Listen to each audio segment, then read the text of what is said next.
lovelies, welcome to Narc My name's Freedom. Thank you for joining me. In today's episode, I'm going to talk about why narcissists pick fights. So we're going to be discussing, narcissistic rage. I've got 5 points. Yep, just checking. I have 5 points, and to be honest, I think you're going to want to stick around to the end of this one because they're all as interesting as the one before. All right, so number 1, the narcissist sees you as a whipping boy / punching bag. So instead of being able to control and regulate their own emotions like adults, they rage at someone, i.e. you. It makes them feel powerful and more in control of themselves and their environment. Bullies, it's similar to bullies. They just want to have someone that they can give a kick to every now and then to make themselves feel better. Point number 2, the narcissists use fights as a way to distract you from whatever your train of thought was and shut down any conversation or query that you may have. So, I'll give you an example. Just say they've come home at 2 o'clock in the morning, and you say, "Why did you come home so late?" Innocent enough inquiry, right? So instead of just a calm and rational reply, the narcissist will use that question as a segue into a fight. And so they will, like I said, instead of having this, calm reaction, they will say something like, "Why the hell are you spying on me? Why are you being so controlling?" And before you know it, you're now trying to backpedal and justify that, "Oh no, I'm not trying to control you. You can do what you want. I just want to know where you were," and no matter what you say, nothing's going to be right, because they don't want to resolve the issue with you. They want you to stop asking questions fast. And the thing is, the more questions you ask or the more you try and proceed with that line or train of thought, the more aggressive they're going to become, to the point where often these kind of arguments result in physical fights where holes get punched in walls, cups get thrown across the room, and sometimes physical violence. Obviously that's all physical violence, but actual domestic violence. That's all domestic violence. What I'm trying to say is you may even end up being physically punched, hit, hurt in some way. So the point that I'm trying to make is, everything I just said is all physical violence. It's all scary, and it's all as being used as a way to control you and the conversation and the argument. So if you're having that stuff occur, that is domestic violence. Okay, so time to leave, darling. All right, number 3, narcissists will pick fights deliberately if they have somewhere else where they want to be or someone else they want to be with. So, for example, they've got new supply, right? And so what they are trying to do is they're trying to set up a fight so that they feel justified in leaving, and they can then say that, that they were broken up with you when they were off doing whatever it is that they were doing. And so if they come back after, I don't know, they disappear for the night, for example, or the weekend or a week or whatever, when they come back, even if you do manage to get the truth out of them about what they did or where they were or who they were with, they will be able to say, "You told me to go," or, "We were broken up," or "That happened when we had that huge fight and, you kicked me out." So they will deliberately stage and set up fights. It might not happen on the day that they want to go. So they might start the argument process. They might start it a few days, even, a week beforehand. But they keep adding a little bit of fuel to the fire so that when they are ready to enact the last bit, which is them leaving, all it's going to take to trigger it is them saying, something horrible or doing something nasty or whatever. And before you know it, you're having this huge argument where all of the frustration and upsets from the whole week is all being aired. You think, you're in there like arguing for your life, thinking that it's a real thing, whereas they're just fueling to get you to the point where, like I said, you literally want them to leave. You will ask them to leave. you know, or you'll be happy when they do because you're just so over fighting with them. So strategic. So they're using fighting as a strategy and as a tool. All right, number 4.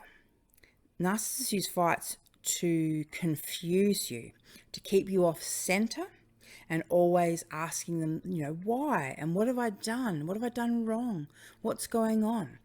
They love that, and it fuels them because they love the idea that you're continually thinking about, you know, what have I done and how can I make things better? And, you know, that you're on that, you know, you're stressing so much, you're on that razor blade edge, you know, where you just don't know what's going on and your energy is so desperate. Narcissists love that fuel. That makes them feel so valuable and so important. Here's a hot tip for you, darlings. If that's happening to you, just know you didn't do anything wrong. No matter what you did, it was going to be wrong. You could have done the complete opposite of what you did. It would still have been wrong. Okay? When someone's looking to make you wrong, they will find anything that you do. And they can turn, you know, they can turn it, twist it, whatever, to make you wrong. So save yourself all the grief. All right, lovelies, the final and 5th point is narcissists are chronically bored. I say this often, right? Occasionally, the boredom gets to them so much that they will start a fight, literally to kind of just shake shit up, right? And see what happens next. Okay, because no matter what, there's going to be fuel coming their way. So, you know, just say you've been going along through life, 9 to 5, everything's been smooth, calm, normal, traditional. They don't like that. That is boring for them. They would much prefer for you and them to be having a huge argument where potentially you might leave them. They might lose everything. They might have to, you know, they might be forced to start all over again somewhere else. And it, you know, it excites their imagination. It creates this energy. Like, seriously, if you just consider the differences in the energy on the, you know, astral and spiritual realms, right? Of, you know, when everything's calm, normal, everyone's happy, you know, this, that low, just nice, calm energy, compared to when someone's having a huge argument and there's all this anger and frustration and tears and, you know, rage backwards and forwards. All of that, like I said, it creates a totally different energetic footprint, and they love that energy. They love chaos energy.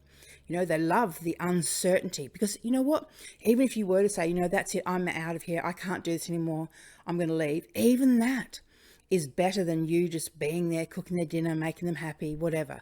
Because now, at least, they have the opportunity to try and win you back, which to us, because we're not disordered people, sounds really strange. Like, why would you risk losing something if you actually, you know, cared about that person and loved them? Well, the thing is, narcissists don't care about us and they don't love us. It's all just a game. It's all just about energy. And like I said, you know, trying to win you back over, that makes them feel good about themselves. You know, the fact that they managed to treat you so badly and you still took them back, you know, that just affirms to the narcissist that they're just good, that they're so good. You just can't get enough of them. You can't get away from them. You're never going to leave them. And they love that stuff. So just to recap, 5 different reasons, but essentially it's always about the same thing. It's about them creating a situation where they are fueled, and it's always going to be about, it's self-serving. It's always going to be about what they want, what their next move is. Nothing to do with you, reality, the way things have been. So do not be, if you're still engaged with a narcissist, don't be worrying about what they said and what's happening and is it really over and stuff. Because no, it's not going to ever be over until you decide that you've had enough of the abuse and you've had enough of the manipulation. Then it might be over if you manage to get yourself narc free. But, you know, a narcissist will play with you and play games, you know, pretty much indefinitely, until, of course, something better comes along, something newer. Then they'll drop you for a while and, you know, go and play with that thing. So And I just put that point in because I know there's some people who think, well, if I just let him do what he wants and treats me how he wants and put up with all of his stuff, he'll let me stay, and we'll be together forever, right? There's no happy endings with these people. Trust me. You'll always end up being hurt, abused, manipulated, taken advantage of in some way. Okay, so there is no happy ending. You could do everything right for them and they would be so bored that they would, like I said, have different girlfriends behind your back, be up to all kinds of things behind your back. Or you could also be the person that does, enjoy a good round or two and, fight with them every single step of the way, thinking that, at least that's keeping them entertained. Yeah, sure, that's entertaining, but it's also like living in a war zone. And your body was not designed to live under that level of stress. The hormones that it pumps through your body and the chemicals that it pumps through your body, living in stress and living in a war zone, will age you, so quickly, and literally will make you physically unwell. Your body cannot live with that level of stress. You'll end up getting cancer or something horrific if you think that you can just play the narcissistic game and, outwit, outsmart, outplay them, The best bet, my darling, is no matter where you're at,